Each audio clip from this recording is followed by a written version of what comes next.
I know it's been years, but after my last update, I finally broke down. In a span of 5 months I had lost my parents, learned I was kidnapped, that my uncle massacred all my biological relatives, reconnected with me birth mother, moved cities, started a new job, discovered she was a psychopath, lost my boyfriend, discovered all of my biological relatives were awful people, watched my birth mother get her throat ripped out by said uncle, and then I still had to do that damn documentary, which got changed from one 90-minute update to a 2-part dive so they could go into Bio family's history and Alicia's foundation.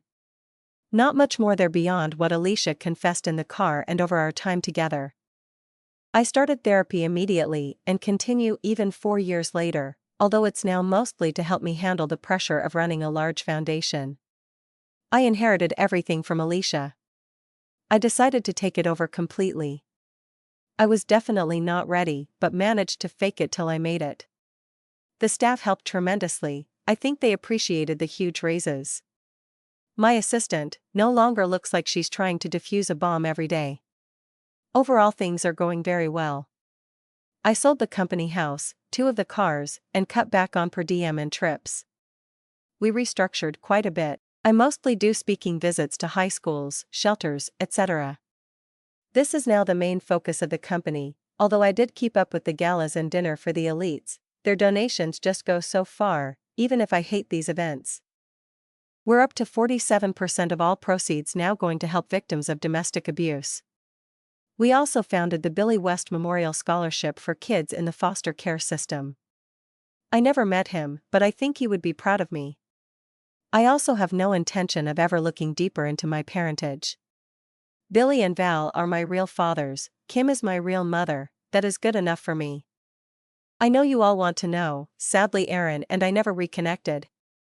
A couple months after the prison incident, I did manage to get in touch with him. I apologized for what happened and he let me explain myself. He was very sympathetic, but also told me how much it hurt. I cried a little while we talked, but I think we got a level of closure for both of us. He wasn't interested in restarting anything.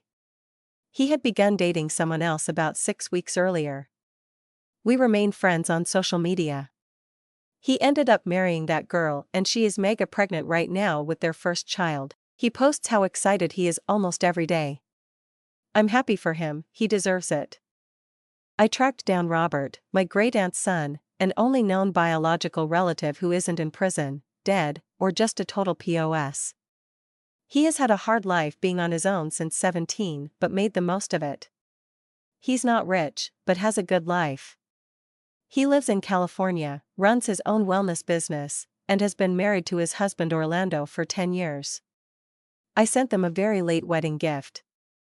When he said he couldn't accept so much from someone he just met, I told him to think of it as his long overdue inheritance.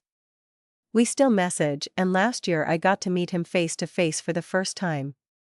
As for me, I enjoy the city life and have been dating David, 38M, for the last year. He is a professor in the Department of Human Genetics at the University of Chicago. He always jokes that he never thought anyone would top his crazy family, but then he met his best friend in college, Tim 36M, and thought no one would ever top Tim's crazy family. Now he's met me, and says he is going to avoid all new people for the rest of his life because he doesn't want to meet the person who can top my story LOL. We are talking about moving in together within the next year. Anyway, that's my update. Almost forgot, Chris got another life sentence tacked on for killing Alicia, but when you're already serving 8 life sentences, who really cares? He went back to not allowing visitors. I may try to write him soon, I just can't figure out how to thank someone for murder. If I figure that out, I'll let you all know, LOL.